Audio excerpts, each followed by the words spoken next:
Bonjour à tous, donc, je suis Jeanne Parmentier, ingénieure de recherche au sein du CWD VetLab et aujourd'hui je vais vous présenter l'effet de la vitesse sur la symétrie du cheval. Donc, pour remettre un petit peu de contexte, ce qu'on appelle la symétrie du cheval, donc, dans ce cas-là au trot, on l'a défini comme étant une différence de mouvement entre ce qui va se passer au niveau du latéral droit, donc antérieur droit, postérieur droit, et latéral gauche, donc antérieur gauche, postérieur gauche. Comme chez l'humain, il n'existe pas de cheval qui soit parfaitement symétrique, on va aussi avoir des préférences un peu comme chez le droitier et le gaucher. Et par contre, cette asymétrie qui est normale, on va l'appeler asymétrie physiologique. On va pouvoir mesurer l'asymétrie pour pouvoir objectiver le degré de l'asymétrie du cheval, savoir si c'est une asymétrie donc physiologique ou potentiellement une asymétrie qui est anormale et qui peut être qualifiée comme étant une boiterie. Donc la boiterie chez le cheval, c'est un trouble locomoteur qui est un signe clinique soit d'une anomalie mécanique, soit d'une douleur ou d'une inflammation par exemple, qui est une des causes principales de consultation vétérinaire en France et qui a pour conséquence la réduction ou l'arrêt complète de l'activité du cheval et qui forcément a un impact émotionnel chez son cavalier ou son propriétaire et aussi économique par les frais vétérinaires que ça engendre ou l'arrêt de l'activité si c'est un cheval de haut niveau ou qui est une activité professionnelle. On a défini quelques petits problèmes. D'abord, il y a certaines boiteries qui vont être difficiles à détecter et à évaluer, si par exemple c'est un cheval qui a une boiterie bilatérale, donc sur deux membres en même temps. On a aussi des difficultés à évaluer l'état du cheval une fois que son diagnostic a été posé et qu'on a établi un programme de réhabilitation, donc à partir de quel moment le cheval peut retourner au travail normal, est-ce qu'il est vraiment guéri ou est-ce qu'il va vraiment mieux. Et aussi, on souhaiterait éviter le plus tôt possible que les micro-lésions qui apparaissent au cours du travail se transforment en réelle pathologie avec une dégénérescence en boiterie. Donc pour tout ça, on souhaiterait apporter une aide au diagnostic, à la réhabilitation et à la prévention au cours du travail. Et donc on souhaite développer un outil d'évaluation de la locomotion qui nous permette de regarder un petit peu tout ça. Donc à ce jour, les boiteries sont traditionnellement évaluées toujours par un vétérinaire au cours d'examens locomoteurs, au cours desquels le vétérinaire va observer le cheval se déplacer au trot et aux autres allures en ligne droite et en cercle aux deux mains sur des sols durs ou souples. Et pour pouvoir vraiment localiser le niveau, à quel niveau la douleur est, on va faire différents tests comme les tests de flexion que vous pouvez voir sur cette image-ci où on tient le membre du cheval fléchi et des anesthésies diagnostiques pour vraiment repérer où se situe la douleur du cheval. Et le vétérinaire va mettre des notes à la locomotion du cheval grâce à des échelles de gradation et comparer les notes pour un peu comparer la locomotion du cheval au cours des différents tests. On a aussi des outils un petit peu plus objectifs qui vont permettre de quantifier la locomotion du cheval, comme par exemple la capture de mouvement 3D, que vous pouvez voir là. Donc le cheval va être équipé de petits marqueurs réfléchissants sur différents points anatomiques et un champ de caméra va enregistrer les mouvements de ces marqueurs et on va pouvoir analyser la locomotion du cheval après. Et le deuxième type de système, c'est ce qu'on appelle les capteurs inertiels ou IMU qui sont composés d'accéléromètres et gyroscopes et qu'on pose pareil sur le cheval à différents points un peu stratégiques pour pouvoir étudier après sa locomotion. Donc ces systèmes nous permettent de quantifier la symétrie comme étant un marqueur de présence ou d'absence de boiterie et de quantifier la boiterie du cheval. Et nous permettent surtout de comparer objectivement des mesures qui ont été faites au cours de différents examens, donc les flexions, les anesthésies, et aussi au cours d'un suivi longitudinal du cheval pour pouvoir repérer un petit peu en avance s'il y a des anomalies qui vont arriver. Le problème, c'est qu'on sait que la vitesse a une influence sur la locomotion du cheval, notamment différents paramètres comme la longueur et la durée des foulées, les ratios entre la durée de la phase d'appui et la durée de la foulée totale, ou les amplitudes articulaires. Mais à ce jour, il n'y a aucune étude qui a été faite sur les paramètres qui sont mesurés par les systèmes que je vous ai présentés précédemment pour tout ce qui est asymétrie. Donc nous, comme on souhaite développer un outil qui soit fiable, on s'est posé la question, est-ce que la vitesse a un effet significatif sur les paramètres d'asymétrie extraits avec les petits capteurs IMU? On a émis trois hypothèses. La première, c'est qu'il existe effectivement un effet vitesse. Donc ça veut dire que tous chevaux confondus, les valeurs vont varier en fonction de la vitesse. La deuxième hypothèse, c'est qu'il existe un effet cheval. Donc là, au contraire, toute vitesse confondue, les valeurs vont varier en fonction du cheval uniquement. Et la troisième hypothèse, c'est qu'il existe une interaction vitesse-cheval. Donc là, c'est le comportement du cheval qui va varier en fonction de la vitesse. Pour un peu tester ces hypothèses-là, on a mis 5 chevaux qui étaient considérés donc physiologiquement asymétriques, donc il n'y avait pas de boiterie, sur un tapis roulant. Il y avait un seul cheval qui avait une asymétrie un peu plus marquée, mais qui n'était pas boiteux.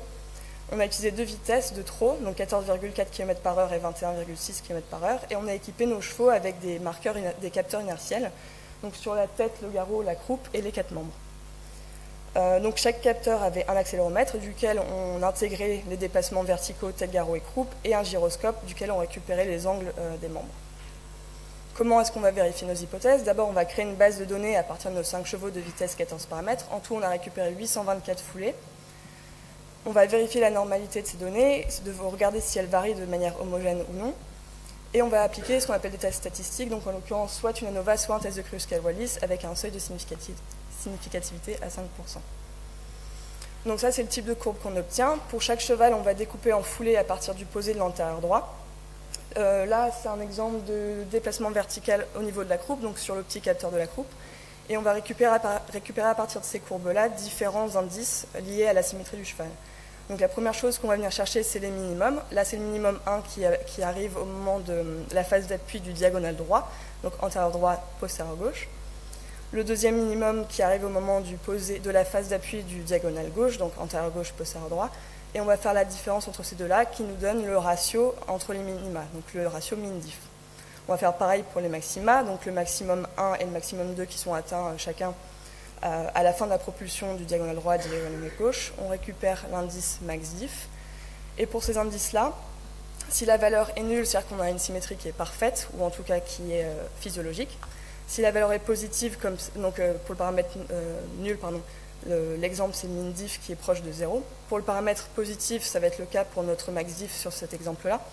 C'est-à-dire que la valeur du diagonal droit sera plus importante que la valeur du diagonal gauche, et à l'inverse, si c'est négatif, c'est le diagonal gauche qui est plus important que le diagonal droit. Le deuxième indice qu'on vient chercher, c'est sur les mouvements ascendants, donc qui correspondent aux phases de propulsion. Est-ce que le cheval va pousser plus avec son diagonal droit qu'avec son diagonal gauche, ou est-ce que ça va être équivalent? Et le quatrième indice du coup, c'est le SI down, donc qui correspond à la symétrie du mouvement descendant. Donc est-ce que le cheval amortit plus avec son diagonal droit qu'avec son diagonal gauche, ou est-ce que c'est équivalent? Et enfin, le dernier indice que là on récupère que pour les capteurs garrot et croupe, c'est un indice qui est un petit peu plus compliqué. Quand on a des courbes comme ça qui sont avec des oscillations, on appelle ça une courbe sinusoïdale. Et on peut la décrire, on peut la décomposer à partir de ce qu'on appelle des coefficients de Fourier. Et ces coefficients vont permettre de décrire donc, en première partie tout ce qui est symétrique. Donc c'est ce grand coefficient ici et qui est similaire pour un cheval asymétrique ou boiteux et un cheval sain. Et au contraire, la partie qui décrit la partie asymétrique de la courbe, donc c'est ce plus petit coefficient ici, et qui va être plus important pour un cheval asymétrique ou boiteux et au contraire va être très proche de 0 pour un cheval sain. Du coup, à partir de ces coefficients-là, on va récupérer un ratio de ces coefficients qui s'appelle ERZ, qui sera très proche de 1, enfin qui sera égal à 1 pour un cheval parfaitement symétrique, qui sera entre 0,93 et 1 pour un cheval qui est physiologiquement asymétrique, et qui sera inférieur à 0,93 pour un cheval qui est asymétrique. Et ça, ce sont des valeurs qui ont été définies dans une étude précédente sur des chevaux boiteux et des chevaux sains. Donc les résultats de cette étude, pour l'effet vitesse, pour tous les paramètres de la tête, on a un effet qui est significatif pour la vitesse.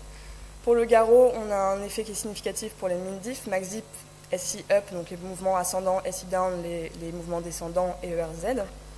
Et au contraire, pour la croupe, on a un effet qui est significatif pour tous, sauf pour SI up, donc le mouvement ascendant.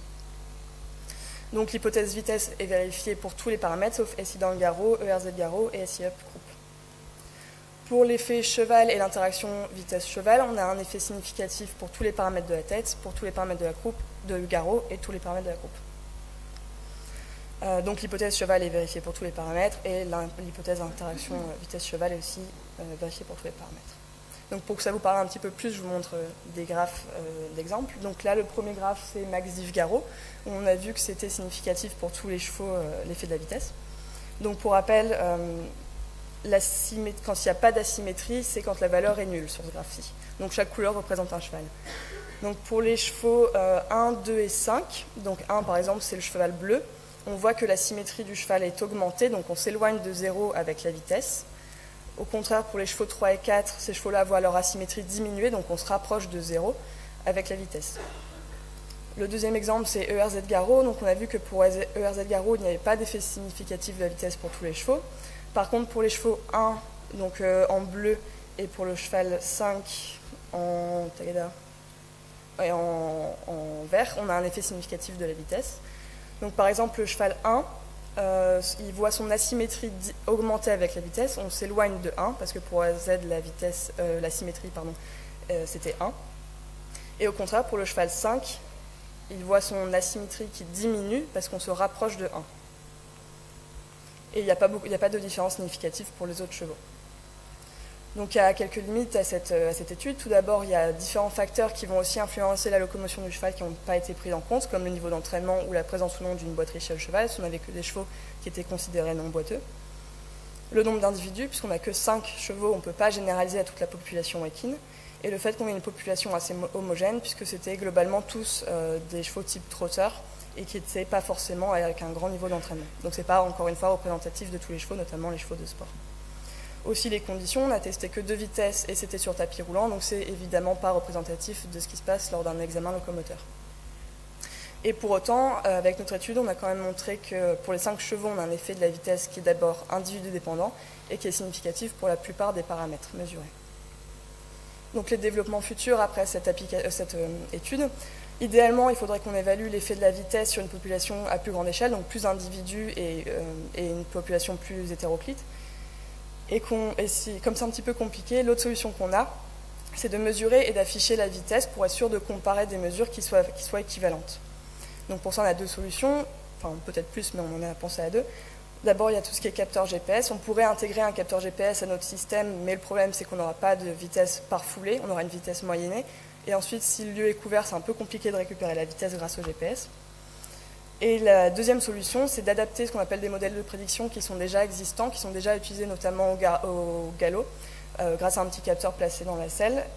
Et on pourrait réadapter ces modèles de prédiction pour connaître vraiment la vitesse par foulée au trot du cheval et être sûr que ce qu'on compare, encore une fois, c'est la même chose d'une mesure T à T plus 38.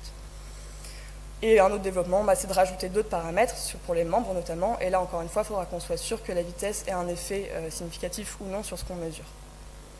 Les applications de cet outil, en tout cas, c'est d'abord la recherche. Là, par exemple, c'est un cheval qui est dans un tapis roulant immergé, où on utilise l'outil pour connaître l'influence de la hauteur d'eau et de la vitesse sur les différents paramètres de la locomotion du cheval. C'est une aide au diagnostic, parce qu'encore une fois, c'est un outil qui est vraiment développé pour les vétérinaires, pour les aider à déterminer et à voir s'il y a vraiment un effet ou pas des différents tests qu'ils vont effectuer sur le cheval. C'est aussi une aide à la communication entre le vétérinaire et le propriétaire, parce que grâce à cet outil, le vétérinaire va pouvoir montrer au propriétaire du cheval ce que lui va observer sur le cheval, vraiment grâce aux courbes notamment. C'est aussi un outil qui peut être utilisé pour des tests cliniques, où on va regarder l'efficacité de traitement sur je sais pas, des tendinopathies par exemple, ou pour la réhabilitation. Donc ça, c'est un cheval sur lequel on a mis l'outil lors de sa venue au CIRAL, donc qui est la clinique en Normandie de l'ENVA. Et après, on lui a mis aussi l'outil au cours de différents entraînements sur piste pour voir s'il y avait une amélioration ou non au cours de sa réhabilitation. Et aussi à l'entraînement, si on fait des mesures au fur et à mesure sur les chevaux, voir justement s'ils ont un plateau d'asymétrie qui est normal. Et ensuite, si on voit une chute, par exemple, de cette asymétrie, on peut se dire qu'il y a peut-être un problème, et ça peut être, encore une fois, un voyant orange à l'entraînement du cheval. Ce qu'il faut retenir de cette présentation, son sujet, que c'est une étude sur l'effet de la vitesse sur les différents paramètres d'asymétrie, que c'est un outil qui est développé pour les vétérinaires à partir de 7 capteurs qui vont être posés sur le cheval, que les résultats ont montré un effet significatif de la vitesse pour la plupart des paramètres, en tout cas pour les chevaux de cette étude-là, qu'il faudrait qu'on généralise. En conséquence, a priori, il faudrait que la vitesse soit prise en compte, mais on a besoin de plus de mesures pour en être vraiment sûr, mais en tout cas, c'est quelque chose qui est quand même conseillé de normaliser lors des différentes mesures. Et les applications, on a vu qu'on pouvait l'utiliser en recherche, mais aussi pour le suivi du cheval, que ce soit pour la réhabilitation, l'entraînement ou différents tests cliniques. Voilà, je vous remercie. Est-ce que vous avez des questions ?